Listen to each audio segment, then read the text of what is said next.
Hi book lovers, it's Jenny at Julia Baby Jen, and this is Friday Reads on a Saturday.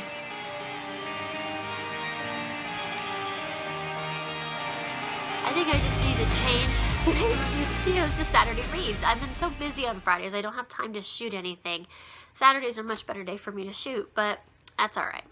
So today is Saturday, February 18th. Yesterday would have been the 17th, is what my Friday Reads should have been. And let's talk about what I am reading right now. Before I get into that, I have to say, I cannot believe it's February. It feels like April or May outside. Yesterday it got up to 70 degrees. It's sunny and beautiful. There's a little bit of a cooler breeze, but it's still so nice and warm. It started warming up on, I think, Wednesday. It was like in the 40s, and now we're up to 70s, and all weekend it's supposed to be, I think, in the 60s. And all of next week it's supposed to not get below 45, I don't think, any day of the week. And that's for the low. I think it's supposed to be in the 50s most of the week. But next weekend we're going to go back to winter weather. We're supposed to have snow. It's going to be in the 30s. And it's going to be a short-lived little spring respite. But I am really excited. I'm going to be outside today. I was outside yesterday. It is gorgeous out, and it's amazing because February is usually about 30 degrees if we're lucky. So yeah, this has been so much fun. I'm loving the weather. But other than the weather, let's talk about what I'm reading. So I am kind of in the middle of a bunch of books right now. So I started Their Fractured Light by Megan Spooner and Amy Kaufman. This is the third and final book in the Starbound series, which is an amazing series. I'm buddy reading this with my bestie Karen, and we are having a ball reading this. This is one of my favorite type of reads, where it's so unique, but we've got the sci-fi element, which is so wonderful. The sci-fi in this is fantastic. Then we've got great characters. We got a little romance, but it's not like overdone romance. It's the kind of romance that I like. There's no love trilogies really, and there isn't a lot of it's kind of insta-lovish at times, but not really. It's not like a severe case of it. Makes a little more sense than that. And it's tons of action. It never stops. I mean, this book has been non-stop action. So the first two books are these broken stars and This Shattered World. These broken stars follows Lilac and Tarver as they get stranded on a alien planet and what happens there. And then the second book follows Jillian and Flynn? Jillian and Flynn, I think, were their names. So two new characters on a different planet, but the situation is like, it's kind of a sequel from the first one. The main plot problem with the first one continues with the second one, but it's new planet, new characters. And then Lilac and Tarver make an appearance by the end of the book and become involved in those two as well. This one follows two new characters. For the first half of the book, we have Sophia and Gideon, and they're both, we're on a different planet now, but it's the same problem, and they're both keeping secrets from each other. It's really entertaining, and they're both kind of like spies. And about halfway through the book, we get all the other characters are involved, and it all just goes crazy, and I'm a little past that now, and it is so good. I'm loving this series. Because this is Amy Kaufman, I can see a lot of similarities between this and Illuminae and Gemina, where it follows new characters, but it's still the same, and the world keeps getting bigger, and we know more of the story. This also follows a very corrupt corporation, an evil dictator of the corporation, like Illuminae does. So that's really cool too. So there's a lot of similarities, but it is a completely different series, completely different scenarios, and it's written in the old-fashioned normal text. But they're just really great reads. So if you like Illuminae and you haven't read this series yet, I really recommend it. There's tons of twists in here too. It's so much fun. Such fun reads. And the covers are just gorgeous on these books. Oh, so gorgeous. I've had this book for a really long time since it released. When did it release? It was released in December, I remember, in 2015. So a little over a year ago, and I hadn't read it yet. Finally reading it. Love it. Alright, and then I'm rereading The Raven Boys by Maggie Stiefvater. I love this series so much. I'm about halfway through my reread, loving it.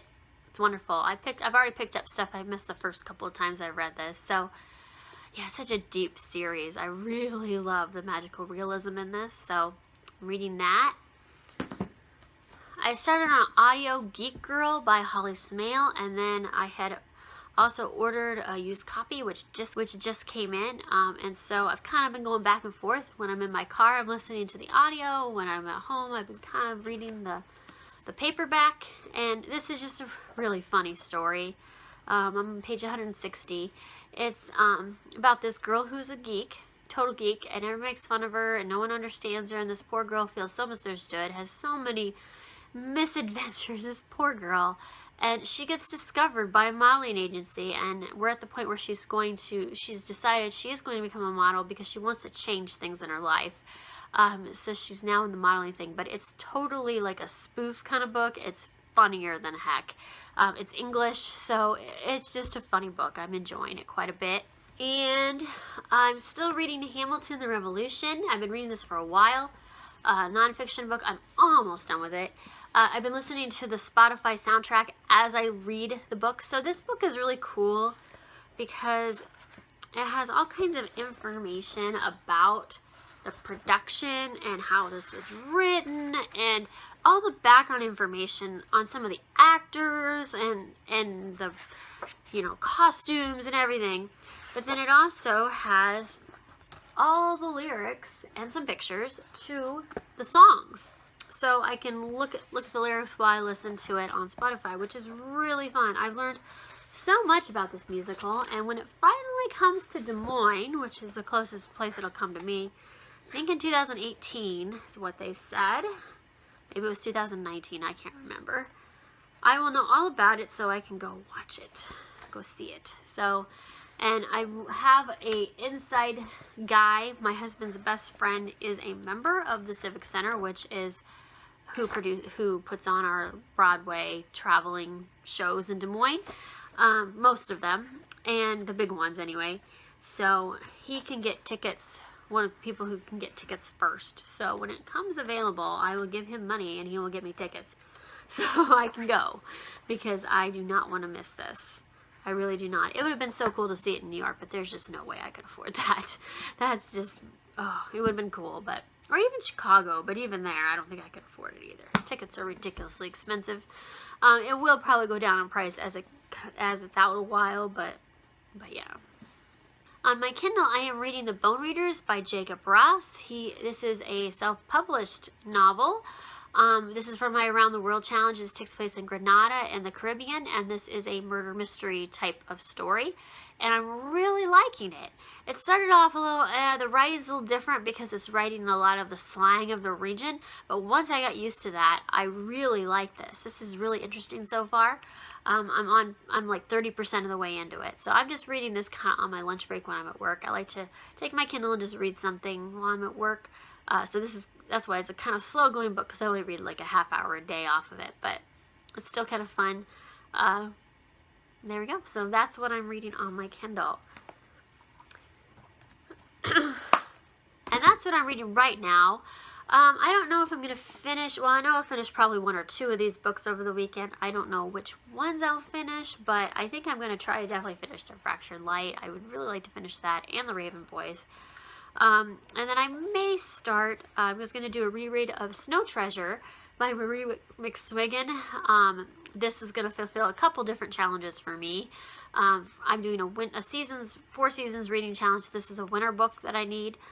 And then also it takes place in Norway, so it'll be in my Around the World challenge as well. So I haven't read this since as a kid, so I'm really excited to read it as an adult and see what I think. I remember loving it. It's supposed to be based on a true story, but no one can prove that it is. But a lot of people do believe this is based on something that truly happened during World War II in Norway. And it's a really interesting story. I'm excited to reread it. It's a kid's book, so it won't take me very long to read. And when I do, I'll let you know what I think of it, if it's worth checking out as an adult.